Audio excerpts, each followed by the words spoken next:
Hello students, welcome to KP classes. My name is Manish और हम कर रहे हैं केमिस्ट्री 30 डेज में। तो देखिए, ये हमारा पूरा शेड्यूल है जिसके अंदर हम केमिस्ट्री को कर रहे हैं। फिजिकल और इनऑर्गेनिक केमिस्ट्री हम कर चुके हैं, ऑर्गेनिक हमने स्टार्ट कर दिया है और आज जो है डे 19 है जिसमें कि हम हेलो एल्केन का लास्ट लेक्चर करने वाले हैं। ठीक है, तो जिसके अंदर हम पढ़ेंगे बेसिकली केमिकल प्रॉपर्टीज देखेंगे हम आज हेलो एरीन्स की, और इलेक्ट्रोफिलिक सब्स्टिट्यूशन रिएक्शन देखेंगे हेलो एरीन्स की। कुछ प्रीवियस ईयर क्वेश्चंस करेंगे। ये जो नोट्स है जो हमारे क्लासेस चल रही हैं, इसके नोट्स की पीडीएफ आप हमारे ऐप से इंस्टॉल कर सकते हैं, पढ़ सकते हैं। आपको करना क्या है कि भाई आप हमारे ऐप को इंस्टॉल करने के लिए प्ले स्टोर पे जाइएगा, KP exam prep, KP classes exam prep app install करिएगा। ठीक है, अगर आप iOS यूज़र हैं तो आप क्लास प्लस का ऐप डाल सकते हैं जिसमें ORG कोड ICO आपको फिल करना पड़ेगा। सही है, जैसे ही आप जाएंगे ऐप में, होम पेज पे जाने के बाद आप थ्री डॉट पे क्लिक करोगे। थ्री डॉट पे क्लिक करके आप जो है फ्री मटेरियल पे जाइएगा। फ्री मटेरियल पे जाने के बाद डॉक्यूमेंट सेक्शन ओपन होगा जिसके अंदर आप जितने भी सब्जेक्ट्स की क्लासेस चल रही हैं उसके नोट्स आप यहाँ पर डाउनलोड करके पढ़ सकते हैं। ठीक है, मेरी क्लासेस के नोट्स भी आपको यहीं मिल जाएंगे, साथ ही आप मॉक टेस्ट दे सकते हैं फ्री ऑफ कॉस्ट। तो चलिए स्टार्ट करते हैं हमारा क्लास को। तो बात करते हैं केमिकल प्रॉपर्टीज ऑफ हेलोरेन्स की। तो इसमें सबसे पहला पॉइंट देखते हैं न्यूक्लियोफिलिक सब्स्टिट्यूशन का। ठीक है, तो देखिए हेलोरेन्स जो होता है ना, न्यूक्लियोफिलिक सब्स्टिट्यूशन को डायरेक्टली नहीं करता है। ऐसा क्यों? क्योंकि लेस रिएक्टिव है towards the nucleophilic substitution due to following reasons. इसके कुछ रीजंस हैं अपने विचारे गए कि ये क्यों नहीं करता है। तो पहला है आपका रेजोनेंस इफेक्ट। अगर आप रेजोनेंस पे जाएंगे, मान लीजिए क्लोरोबेंजीन मैंने लिया, इसकी रेजोनेंस देखेंगे तो आप इस रेजोनेंस में देखेंगे नेगेटिव चार्ज आपका ऑर्थो पैरा ऑर्थो पोजीशन पे क्या कर रहा है, रोटेट कर रहा है। ठीक है सॉरी। तो इस नेगेटिव चार्ज की वजह से अब मान लीजिए कोई भी न्यूक्लियोफाइल आएगा, वो खुद भी तो क्या है, नेगेटिव है, तो उसको इन पोजीशन पे रिपल्शन महसूस होगा। सही है, और वो अच्छे से रिएक्ट नहीं कर पाएगा। तो पहला रीजन तो आपका रेजोनेंस इफेक्ट। दूसरा है difference in the hybridization of carbon atom CH bond. भाई आप देखो क्लोरो कोई भी हेलोरिन्स है तो यहाँ पे ये जो कार्बन है ये आपका sp2 हाइब्रिडाइज्ड है। अब sp2 हाइब्रिडाइज्ड कार्बन एटम है, इसकी इलेक्ट्रोनेगेटिविटी भी ज्यादा है। ये बॉन्ड आपका क्या होगा, बहुत ही ज्यादा स्ट्रांग होगा। इस बॉन्ड को तोड़ना आपके लिए बहुत मुश्किल पड़ जाएगा। ठीक है, क्योंकि इसकी इलेक्ट्रोनेगेटिविटी ज़्यादा होती है, जबकि यहाँ पे इसको तोड़ना आसान रहता है। क्यों? क्योंकि इसकी इलेक्ट्रोनेगेटिविटी इतनी ज़्यादा नहीं है और ये sp3 हाइब्रिडाइज्ड होता है।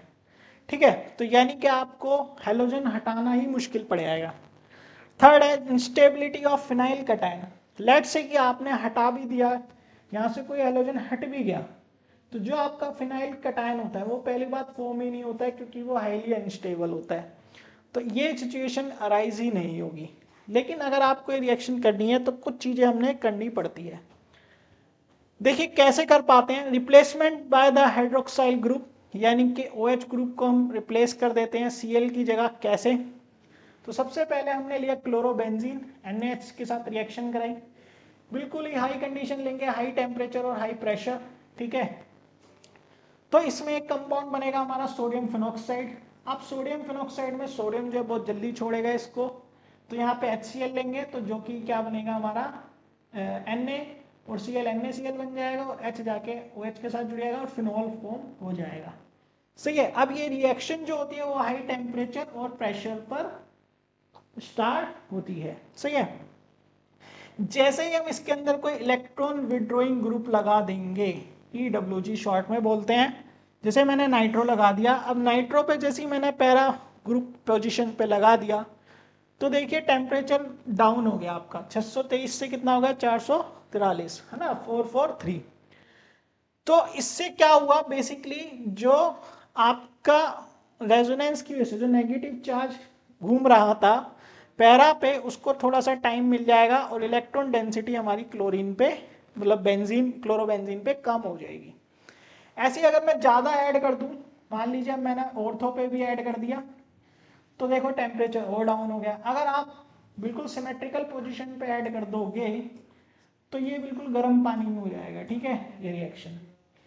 तो यहाँ पे आप समझ सकते हो कि इलेक्ट्रॉन विड्रॉइंग को ऐड करने से ये रिएक्शन की रिएक्टिविटी बढ़ जाती है, सही है।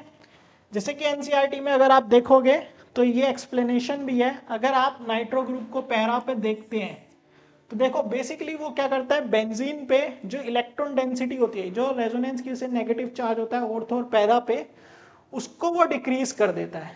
क्यों?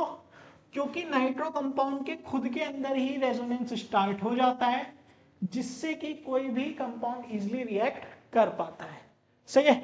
सेम ऑर्थो पोजीशन पे भी ऐसा ही होता है, लेकिन मेटा पे अगर आप नाइट्रो को ऐड करोगे तो कोई फर्क नहीं पड़ेगा। क्यों? क्योंकि मेटा पे तो चार्ज आता ही नहीं है, सही है। तो ये आपको ध्यान रखना है। ठीक है, हमारा जो है सीयूटी बैचेस रन कर रहे हैं जिसका नाम है उड़ान बैच। अगर हम साइंस की बात करें स्ट्रीम के लिए तो हमारा उड़ान बैच जो है 5000 का है, जिसके अंदर स्टडी मटेरियल आपको फ्री मिलता है। साथ ही हमारा एक और बैच है सारथी बैच जो कि 3000 का है, ठीक है ना, जिसके अंदर जनरल स्टडीज और लैंग्वेज टेस्ट है। इन बैचेस की अगर कोई इन्फॉर्मेशन चाहिए आप फ़ोन कर सकते हैं, वेबसाइट विजिट कर सकते हैं, आप हमारे साथ टेलीग्राम, व्हाट्सएप, इंस्टाग्राम पे जुड़ सकते हैं, सबके लिंक डिस्क्रिप्शन पे हैं, जहाँ पे एग्जाम से रिलेटेड आपको लेटेस्ट इन्फॉर्मेशन मिल जाएगी, सही है। लास्ट ईयर का हमारा सीईटी का रिजल्ट बहुत अच्छा रहा, बच्चों ने बहुत अच्छा परफॉर्म किया। रिद्धि बंसल जी को यहाँ पे 100% स्कॉलरशिप मिली अमेठी यूनिवर्सिटी में।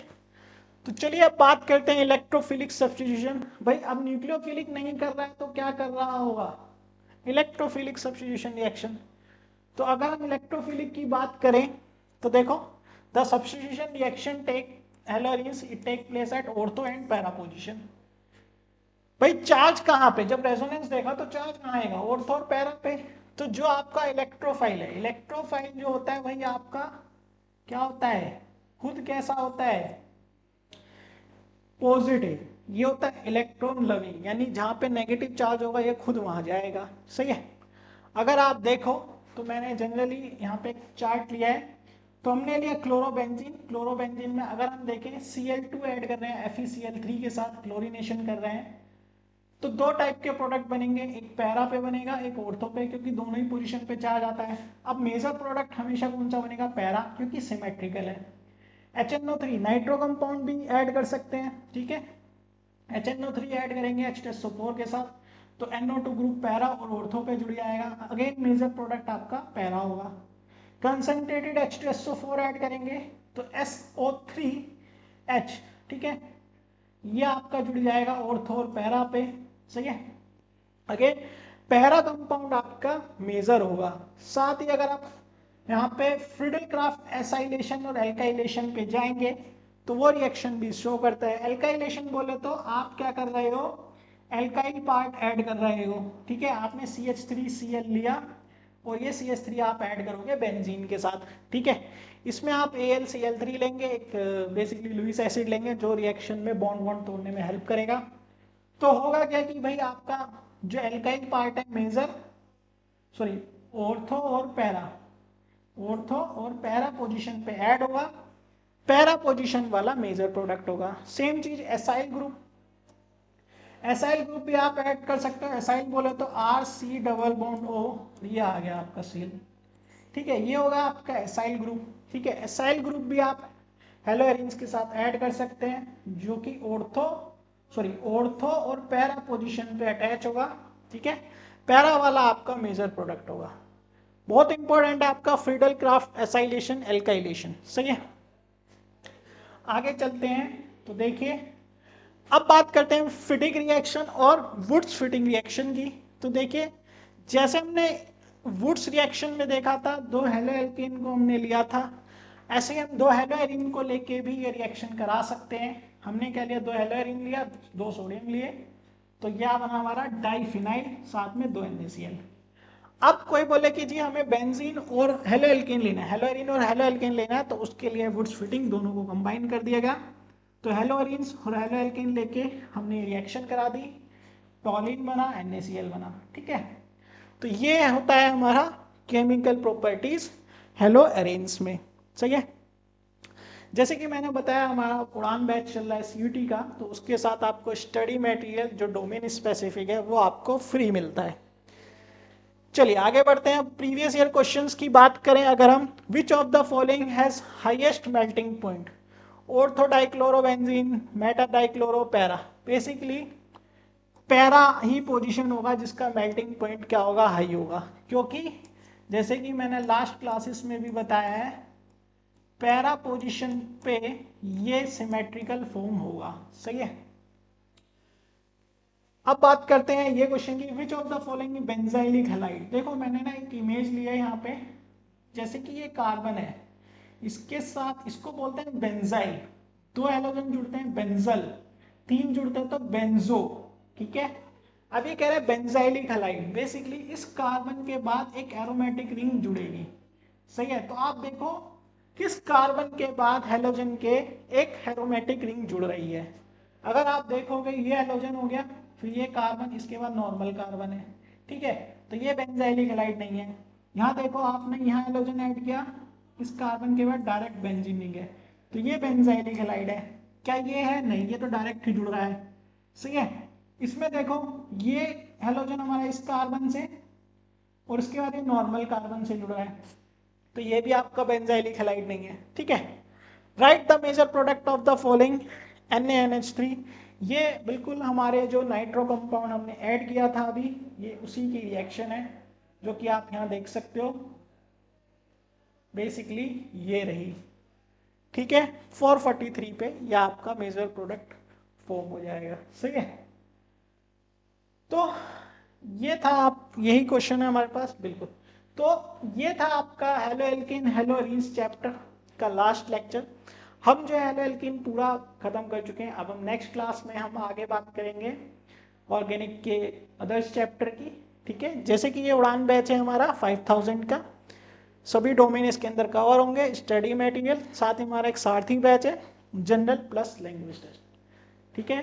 तो मिलेंगे हम अपने नेक्स्ट लेक्चर में। KP classes dedicated to excellence.